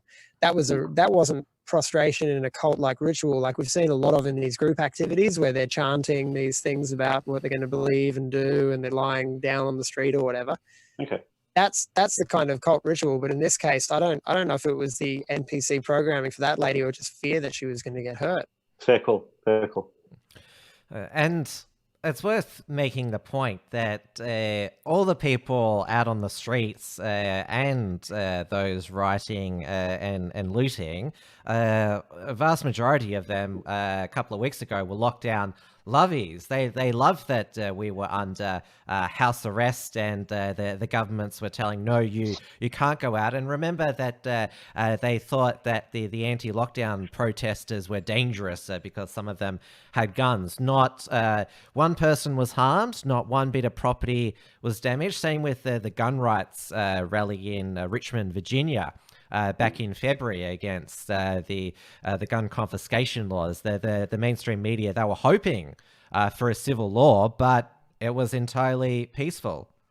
I love the juxtaposition because, they always talk up the extreme far-right extremists as the violent ones. But they do that to give themselves license to escalate their own violence. And unfortunately, the reality of the situation is that until the right actually do step up to the plate and take control of the escalation of violence, it'll be a defensive game for average white grassroots right-wing Americans. You know, they'll be on the back foot until they decide to take the lead. And when they do, then you can be sure that rhetoric about how evil the right are will go through the roof.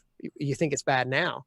Wait till we actually start acting to defend ourselves because we're forced to, all of us, eventually, that narrative of us we will be tantamount to demons in the mainstream narrative in 10 years' time. Yes. Just for being white. Well, it's on camera now. These rioters saying, fuck white people, we want to kill them. Oh, yeah, we already are tantamount to demons to many people, but it's not quite mainstream yet because the mainstream is still controlled largely by a lot of white people. But another bit of irony has been the mainstream media journalists being attacked out in the field. There was that. How good was it? 9 News reporter in London during the middle of a live cross. A man of color, I would say, went up to her and apparently had an object and said Allah Akbar, and she got really freaked out on air. And then there was another male Channel 9 reporter. He got mobbed and had to run away. And mainstream media journalists have always had, like, they believe they have special rights, that they should have special protections, that because we're reporting, like we've got there's that whole talk about like who are accredited journalists, what makes an accredited journalist or an official journalist, and the only way that such a system could be enforced is with a government licensing system, which of course that's anti free press. But these mainstream media journalists, they're learning that their self-proclaimed special status isn't protecting them from the mob. Yeah, well, they're the Pharisees of our day. One of the reasons I started up XYZ is because I want to see mainstream media go bust, and I want to see self-important journalists lose their jobs. So when I see the police or communist rioters brutalizing the media, I'm quite happy to see that. It makes me feel warm and fuzzy inside. Yeah, I must admit that none of the videos I've watched, and there have been many in the last few days, of Darwin Awards candidates, which by the way, if you invested in the Darwin mint last year, man, are you gonna earn some coin this year, this summer in America in particular. But yeah, the videos I've watched, seeing people just either accidentally off themselves or maim themselves, or walk into situations where it turns on them. Really, the only ones that have made me cringe in sympathy are the ones where people are being, chased down and hunted and piled upon by a mob of innocent people. But you see so many videos of, the press and even sometimes the police just being moronic in the situations they're walking into, and then getting themselves hurt or embarrassed. There was that Channel 7 crew, which apparently were assaulted by Minneapolis police, and that caused an international diplomatic incident with the ambassadors to respective countries getting dragged in. And there was also the CNN reporter getting arrested live on air with his crew. Yeah, he shouldn't have been arrested, but it was still funny that he got arrested, and CNN were like, "Oh, like this is," they were really triggered, and Again, no sympathy, no sympathy whatsoever. A lot of people were saying it was about time they got arrested for fake news. Yeah, but you watch that when they get back to normal, they will be waiving that arrest and that a few hours in a cell till their boss came down and bailed them out. They'll be waving that around like street cred, brownie points for themselves for sure. CNN is owned by AT&T, one of the biggest telecommunications giants in America, and they have a highly paid their general counsel and assisted by a legal team who will make sure. And actually, the Minnesota governor apologized to CNN for it. I don't think Victoria Police have apologized to Avi Yemeni when he got arrested on Australia Day for covering the Invasion Day marches for TR News.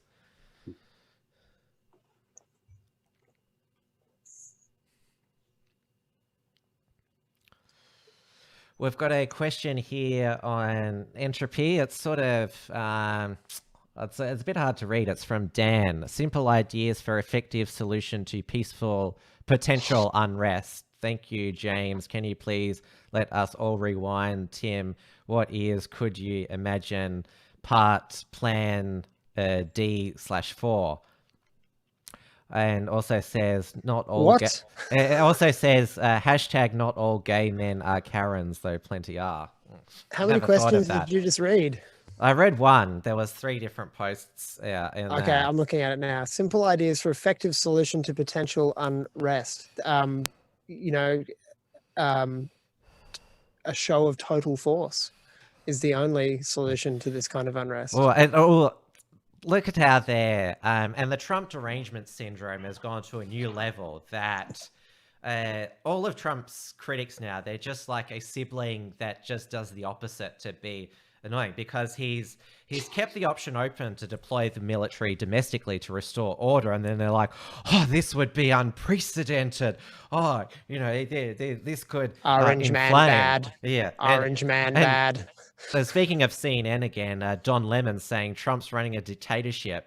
Don, if it was a dictatorship, you wouldn't get to spew your vitriol 5 nights a week, prime time on CNN to millions of Americans. I mean, please. I found that little tirade of his quite remarkable, because I saw it come up twice today on my Twitter feed, and I watched it twice. And he says something like, "We're teetering on the brink of a dictatorship. This is chaos." And it's like, well, in one sentence, he's contradicted himself. Which is it? Which is it, Don? Is it Don or Dom? I don't know. You know, Don whatever his name is. Lemon. Yeah. Lemon. We'll just say Lemon. Which is it, Lemon? You know, is it chaos or is it totalitarian order? Because a dictatorship means restriction and order, right? And if it's total chaos, then the dictatorship clearly has failed. So, yeah, it's just rhetoric. These guys are just wizards. You know, they're professional agitators. And they've been working very hard for the last 4 years. This is a sane Don Lemon who talks about white men being terrorists, but he's married to a white man who he gets into bed with every night, and yet he doesn't fear a terrorist incident. Maybe if he is a sexual terrorism incident. He ain't gonna find no way.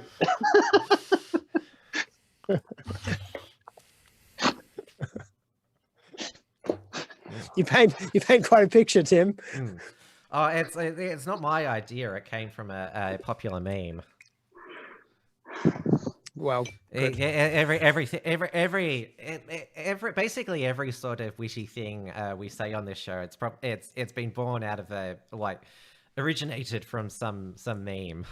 The whole show we're just memeing. Yeah.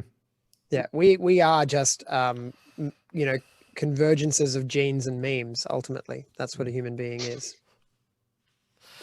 I got deep. Yeah, you just blew my mind. Yeah.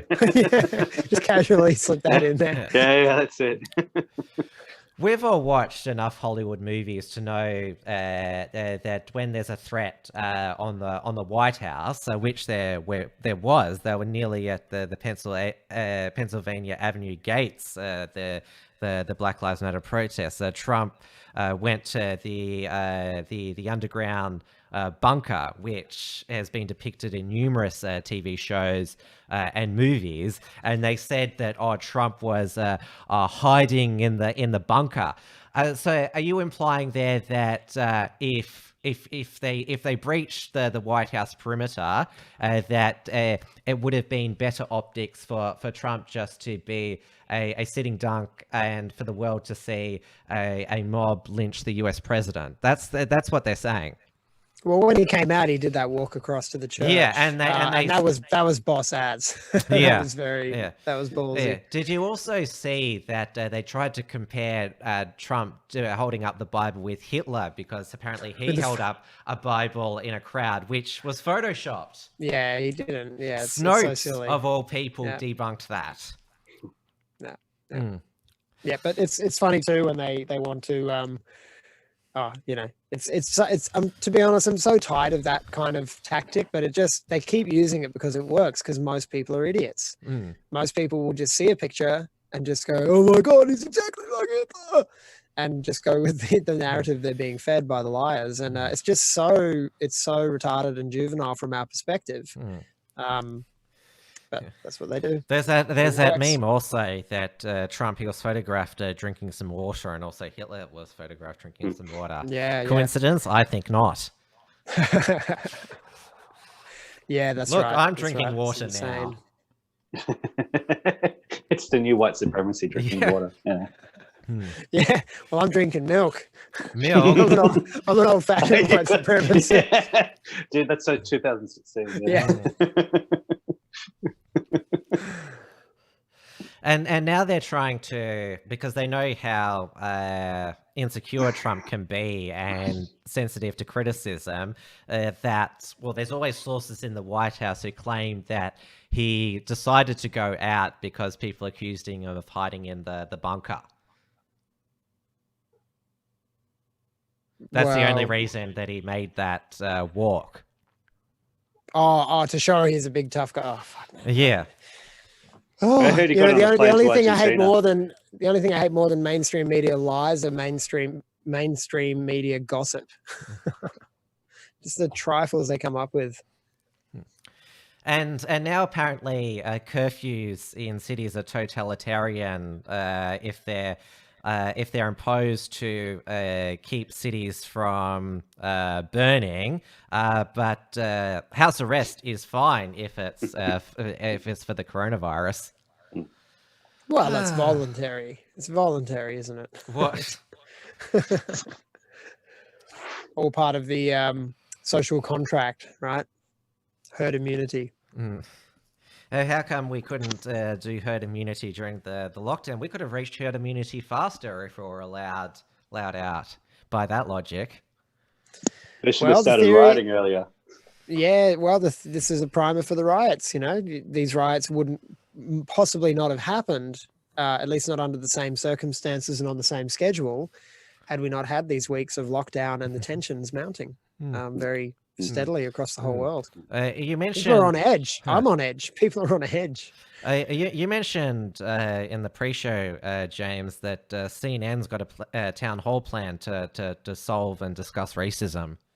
Oh yeah, I saw that just scrolling in passing. Yeah, apparently a Sesame Street town hall on battling racism. So yeah, they've ruined everything. It'll literally Absolutely be everything. a Muppet political show.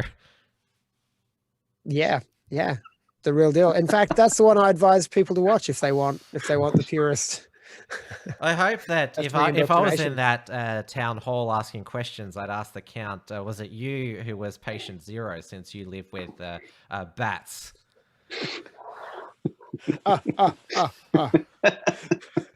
And of course, Oscar. Apparently, that's the reason why China are crap at cricket. They eat the bats. And Oscar the Grouch obviously didn't practice good hygiene, rolling around in all that trash. And I think Cookie Monster probably panic bought a lot of things from the local. I can't remember what the local supermarket is called in Sesame Street. Yeah, the grocers. I don't know. I never really did Sesame Street much, I must say, as a kid. Watched a few bits and pieces of it, few of the classic songs, but that was it. About 10, 15 years ago, I actually saw one of the funniest things on Sesame Street I've ever seen in my life. It was amazing. So, because Sesame Street has been converged, like the Cookie Monster is trying to treat a cookie as a sometimes food. And so he's a monster. He's not a human. He's trying to eat all these healthy foods, and so all this time he's trying to sort of did they fat shame the Cookie Monster? Yeah, they were fat shaming the Cookie Monster. They fat shamed him into a diet.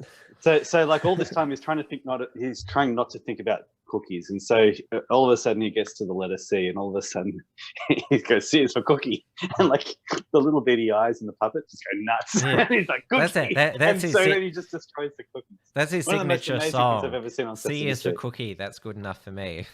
Yeah. But we had Bert and Ernie have always practiced social distancing in the bedroom. Oh, we're getting up to the Bert and Ernie memes now. They're some of the best things on the internet. Do they have separate beds? Yeah, they've always had separate beds. Okay. Yeah, I did the sort of the Mandela effect on that one in my head. They had one bed in my memory. Yeah, that's your perverted mind. But you guys have seen the Bert and Ernie memes, yeah? Yes. Yes. What, that they're gay? I know, there's all sorts of amazing stuff. Everybody in the chat should definitely not Google Bert and Ernie memes. They're amazing. We've actually had Bert and Ernie in our chats from time to time. Really? Both of them? Yeah, both of them. Both Bert Do and they share an Ernie. account? No, it's a separate account. They comment with each other. Really? Yeah. For real? We haven't seen them lately, Bert and Ernie. I hope they'll come back on one of the nights that I'm here. I haven't seen any other Muppets there. I haven't seen Cookie Monster or The Count or... And there's no one in the chats tonight that I'd particularly like to call a Muppet, so we'll just have to let that opportunity for a joke go. And of course, we've seen commentators in Australia claim that Scott Morrison was wrong to accept Trump's G7 invitation, given what's happening in the US at the moment. It was Nikki Sava in the Australian, and Nikki Sava. In case you haven't, is that little gnome still alive? Yes, the Greek midget. Yeah. Yeah, to sort of, if people are not familiar about her, she's basically the female PVO, Peter Van Onselen. Yeah, and she's got a massive hard-on for Malcolm Turnbull still. Yeah. And she was one of the most trusted advisors to Peter Costello and John Howard during the Howard government. So what did she do? What did she do? Yeah, I think I might have missed the point of that story. I So tuned in for the bio of who she is. Oh, so and basically, like she's a mole, and you know she's her book, her memoir was called So Greek, Confessions of a Conservative Lefty. Did you just put her name Yeah. on the bullet points for tonight's show because you just wanted an opportunity to bag her? Oh, no, it just came up now. Oh, I see. I Yeah. see. It's breaking news. Yeah. Still someone we don't like. Yeah. We also have Trump finally promised now to designate Antifa as a terrorist organization. The US government, under the First and Second Amendment, can't declare a domestic organization a terrorist organization. But of course, Antifa has branches all around the world. It would be an interesting It's Supreme Court. international. But why isn't there mainstream media journalists in Australia asking Scott Morrison or Peter Dutton, are you going to follow Donald Trump and classify or get ASIO to classify Antifa as a terrorist organization? Absolutely. They could take Antifa down in a matter of days if they really wanted to. They know who they all are. Instead, they just get tips from Antifa supporters and write fake news articles using them as sources. Well, yeah, but basically, Antifa have people in the mainstream media, and Slackbastard are basically a network of Antifa supporters and mainstream media journalists. It's basically what they are. There's not that big a distinction between Antifa and the mainstream media, and the links have been between them have been exposed. That's what got Andy Ngo on the radar. Yeah, he's still marked for death. I'd say.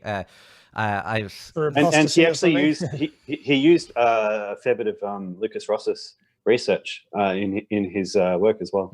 He was on the Bolt Report tonight, and Andrew Bolt said he's from an undisclosed location because Antifa they did turn up to his house on Halloween, and if you follow him on Twitter, he's got all the like those clips uploaded very quickly. Obviously, he's been given tips, but you mentioned Slack Bastard. He constantly retweets that Andy Ngo is a threat to our community.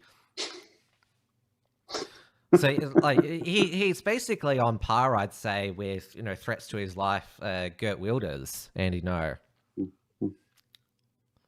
This small effeminate Asian man. You gotta watch them. Yeah, they really don't like him, do they? But he's very consistent. I enjoy following him on Twitter, and he's always in there, always got the scoop. And he's also uncuckable as well. He's never, I would say, disavowed anyone. I think he's been disavowed because remember how he mysteriously parted ways with Quillette after footage came to light, him laughing with the Proud Boys, and of course Quillette, edited by Claire Lehman, endorsed by Jordan Peterson. Lehman. Isn't it pronounced Lehman? Lehman. I pronounce it Lehman. Not sure actually. Yeah. I can't remember now.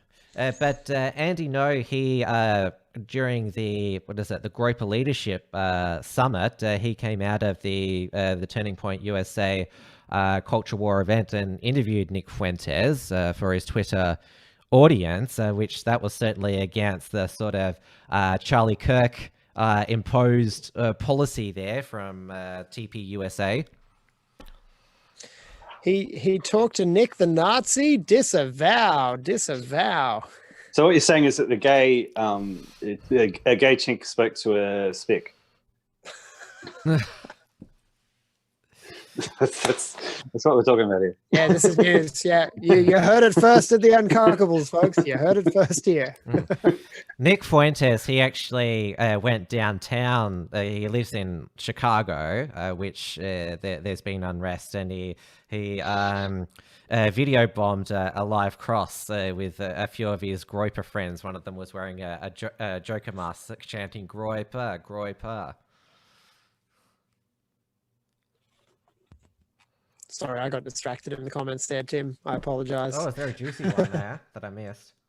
No, nothing particular. Well, we might wrap it up now. It's coming up to 10:30 p.m. Melbourne time. James, are you going to disappear again? What's the plans now? Well, I'm making a concerted effort to say yes and show up on other people's broadcasts at the moment, but I'm not broadcasting my own shows right now, mostly because of my technical situation is in a state of flux, we'll say. I've been waiting on some equipment to arrive, and due to unforeseen global circumstances, postage is extremely slow. So I'm not doing any broadcasting at the moment, but I'll be back up and running as soon as I am able to be, with a couple of shows a week. And I'm working on putting something together that's a bit more fun for my Friday broadcast, sort of a return to the Foxy Fridays we used to do last year with the musical element in that, but taking it up a notch. So yeah. I'm working busily away behind the scenes. And on the new TV platform. Because rationalrise.tv, it reached its capacity. So you said previously that you're going to be creating it more on a new hosting platform. Yeah, well, the problem is that attempting to offer a big archiving service essentially to other alternative media producers like yourselves is extremely expensive. Whether or not people are watching it, just the real estate online to have a video streaming server costs a lot. And so because there's BitChute there, and because we all are still able to be on YouTube at the moment, I'm forced by the limitations of the platform I've been working with to revert to the original vision I had for Rationalise TV, which is that we're creating smaller, exclusive content for Rationalise TV as a collective, that we can all contribute unique takes, we'll say, Dave, hey, for this platform. So, and at the same time, I'm building an entirely new website and video streaming platform, having to manage all the files that are going up there, and creating new content as well. So yeah, I've been extremely busy. It's been a crazy busy time, but good fun. And there is also the option to have a backup archive on BitChute, which that doesn't allow live streaming. BitChute does play up quite a bit, and especially uploading, mirroring these long live streams. It's quite frustrating, but it is the best that we've got. And hey, if we want BitChute to get better, they are a user funded. You are not the product on BitChute or Gab for that matter. You are the customer, which is not how the mainstream players have become. Because with Facebook, Twitter, YouTube, you are the product. You're not the customer. Yeah, that's right. That's right. And so, I guess that's what we're trying to do with all of our independent platforms is feel our market out and understand what they're looking for and how we can serve them. That's the proper capitalist approach to what we're doing. And so, my observations of both the Rationalise TV subscribership and the Champions of the Light group over the last few months has shown me that there's going to be a real benefit to both platforms by bringing them together. So that's the other thing I'm doing with the new RRTV is having Champions of the Light become an integrated social media site within that website, and then the membership with access to the videos combines with a membership that gives access to the social media platform. So there's as you can imagine, bringing all this stuff together has been some of the most fiddly work I've done in a long time. There's a lot of really complicated integrations that are so easy to stuff up, and I've had to get quite a bit of help from other people to get it to really work, but it's coming along nicely now, and I'm just populating the site. But yeah, the other advantage of this new platform and the new video hosting server I'm using is that it's going to put us a lot closer to being able to live stream directly to our own site and our own server. And we're going to put this to the test this month, I think, Dave.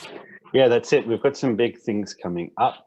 We're going to be putting on the XYZ conference. That's going to be going from Monday, June 29 to Friday, July 3.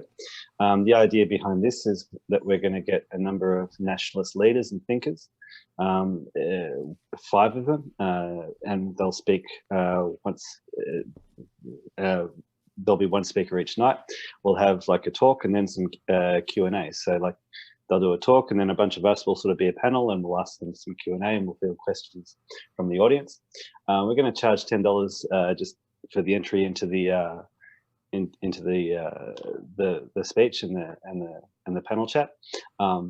It's going to be a lot of fun. Like I like the idea of giving some, just creating a platform for some nationalist leaders. They're people who I think are quite important, and just putting ideas out there, and just sort of setting some agreed principles which nationalists agree on in Australia, so that we can sort of form a base and then work on politics and policy and organisation from there. So at the end of this month, it's going to be a pretty good thing. So we'll be promoting that a lot more over the course of this month, and we'll be promoting it on the live streams and the podcast that I do with Matt Moncrief as well.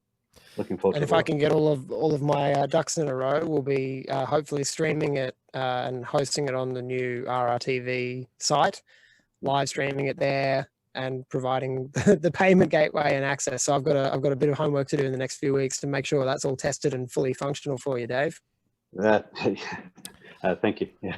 I will keep you in the loop. Yeah, beauty. Well, basically, we'll find a way. We'll make it happen. We'll have other options if not that. Just to repeat the dates, it'll be at the starting the end of this month. So Monday, June 29 to Friday, July 3. And it'll we'll work on either like a 7 till 9 time frame in the evening or 8 till 10. I think see what suits people best. It's something that's been at the back of our minds, having a conference for many years, but it's anyone who's organised an event, logistics, it's on a whole new level of time and people management and stress. But I'm glad that this is finally happening. Yeah, it's going to be pretty cool. I like the idea that it's all going to be online, at least for this one. Maybe a few years down the track, we'll hold an event. We'll have to battle off Antifa. But in a stadium. Bring your black shirts, everyone. Yeah, that's it. And your AR-15s. No, this one will all be online. So it'll essentially be a week of what we do, but with some good speakers and some really good ideas, I think. Great. I'm looking forward to it. Thanks for putting it all together, Dave. Yes. And also looking forward to we've had this idea the musical numbers seem to be rather popular. So we'll go on. You're hinting at it. Why don't you play us out? Tell the viewers a little of what we're planning. At least it's the kernel of the idea. Yeah, the kernel of the idea is that I'll put it on a regular show where I might sort of I'll comment on a current event. But then it'll be directed towards playing a piece of music, and I'll talk a little bit about it and give some historical context, talk about the composer. The idea being there that classical music is one of the high points of Western civilization, and it was one of the first things to fall. It was one of the first things that the cultural Marxists deliberately destroyed. So it's important that we appreciate it and we understand where it comes from. Why it was destroyed, and just enjoy it just for what it is as well. These days, music and culture, it's all directed to serve an agenda, and I like the idea that we can just appreciate music for music's value as well. Yes, yeah, and that's what we're trying to do at RRTV is put our best feet forward on the battlefront of culture, and that is to promote what's great about our culture historically and create new awesome artworks and music. And so maybe we'll call it something like Dave Hiscock's Ebony and Ivory. I was sort of thinking lightning more on the piano or something. Let's see. And I can't sing, so I won't be able to no collabs. Vocals. I can't sing either. But Tim will be if all our pieces come together nicely, Tim will be providing the one and only